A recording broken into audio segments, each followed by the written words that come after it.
Hi friends, in our time together today, I'm introducing the jig, the Blackthorn Stick.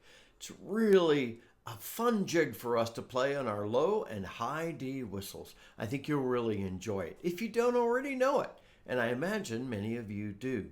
We'll follow our usual pattern. I'll walk us through the tune, first the A part and then the B part, just one bite at a time, one little phrase. And I'll do that for the A part and the B part. And then in the play along with Scott section, I'll walk us through the entire tune, including repeats, but without ornamentation, so that you get a real sense of the core of the tune. Well, what we could figure of the core of the tune. Hold that thought.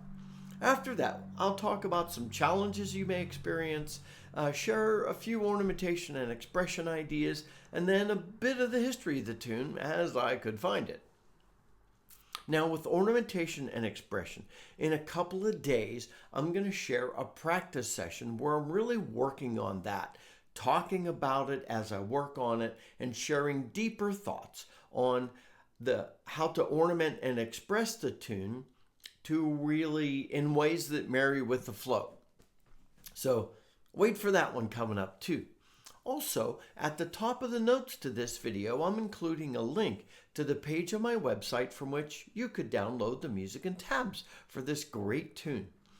Now, with regard to the music and tabs, this is an old traditional tune, and so that means the settings that you might use for the tune are just all over the map. And that's okay. It's great. Music has life. It has a life of its own, and you could expect the music and tabs to be very different from one place to another. That's just how it goes. But I tried to listen to a number of people playing it in a number of different settings, and from that I crafted what seems to me the consistent core of the tune, and that's what I'm sharing in the music and tabs. Now, as I was looking at different sites and looking at different settings for the tune and listening on the Trail Jams website, I found the most brilliant quote.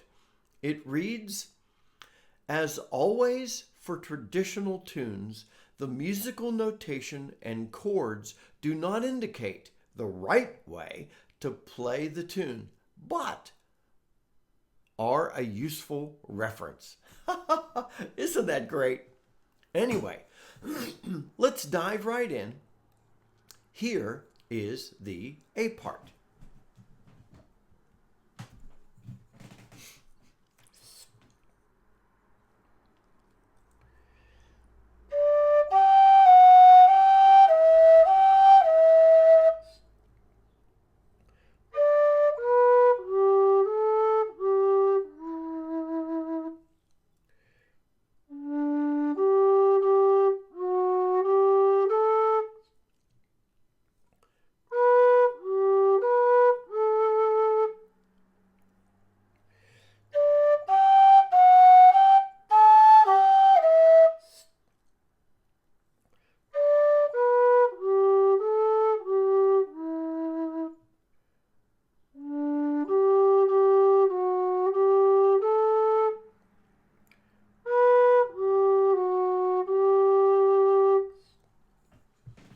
That's the A part. I put chapters and so that you could go back and listen to it a few different times. As a side note, for the introduction of this tune, I'm playing the Nightingale by Karavaev, and I'll stick a link to a couple of different places where you could pick one up if you'd like. Here's the B part.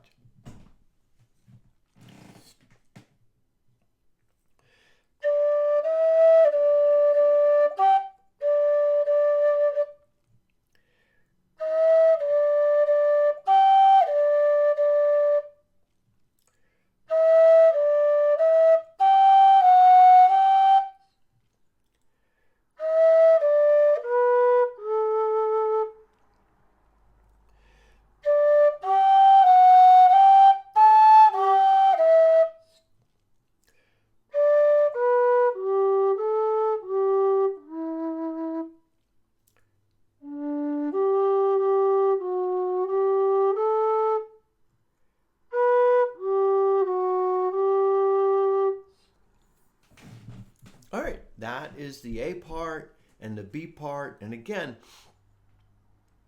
just so that you're hearing it and you could get a sense of the flow and you could like try and work on each phrase, go back using the chapters here, and you could hear the phrase, pause it, play the phrase, hear the next phrase, pause it, play the next phrase. That's why I pause in between. So here is the play along with Scott section.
Alrighty, that is the entire tune at kind of a moderate pace.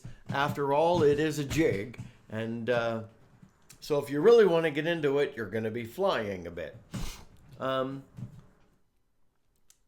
Let's think now through some difficulties I think you might experience in learning the tune and playing the tune. In learning the tune, it's just a matter of the sequencing, getting that sequencing in.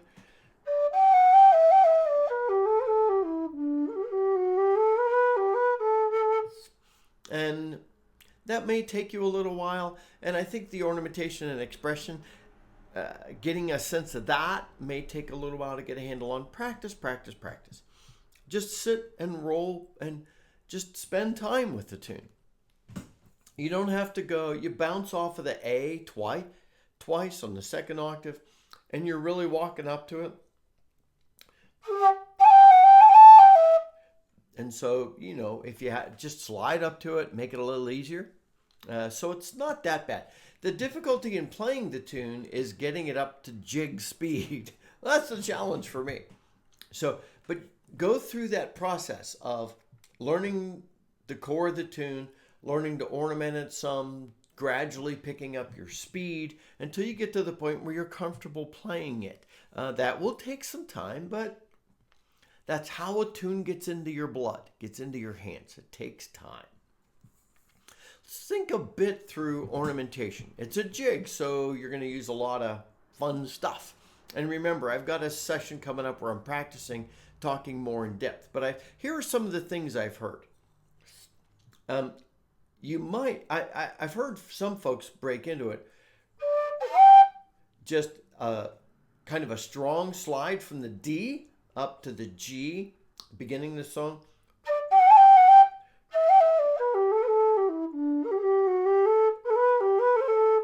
So you're doing a lot of just walking in places.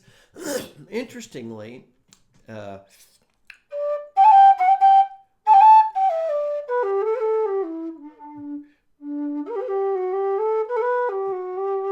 sort of some, I call them bouncy slides, where you're kind of bouncing off and slowing it down just a hair. In the B part, I've heard a couple of people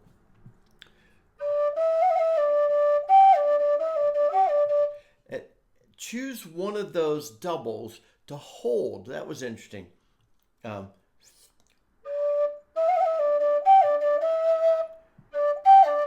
so, play with that, and you've got repeated notes there. Some folks I hear tonguing those, and some I hear doing cut on one, tap on one, roll on one, tongue on one, or hold one. So there's a lot of options there. Mess around. My goal for you between now and my practice session is to work on learning the core of the tune. I think that's really important for us to do. It's important for me to do. So those are some of the things I'm going to be working on. And I'll talk more about that in a couple of days. And I'll link back to that. So let's think through a bit of the history of the tune. Wow, I wish there was more clarity. Some of these really old traditional tunes, they become so popular. Like I said, they take a life of their own and they go by a variety of names. This one goes by a number of different names. If you look like on the session website, some other traditional tune websites, you're going to see that. And but that's just what it is. A tune moves somewhere else. And so we're not really 100% sure. Some of the names have references to, the path to Sligo. So maybe in that western area. I found nothing definitive. If we go by the Blackthorn Stick name, in Ireland, the blackthorn is a very hard wood, and it's considered to have special properties to it. And so walking sticks are often made of blackthorn and intended to bring good fortune to the person carrying them. And blackthorn, as a very dense wood, is often used to make a weapon. A shillelagh is often made out of blackthorn.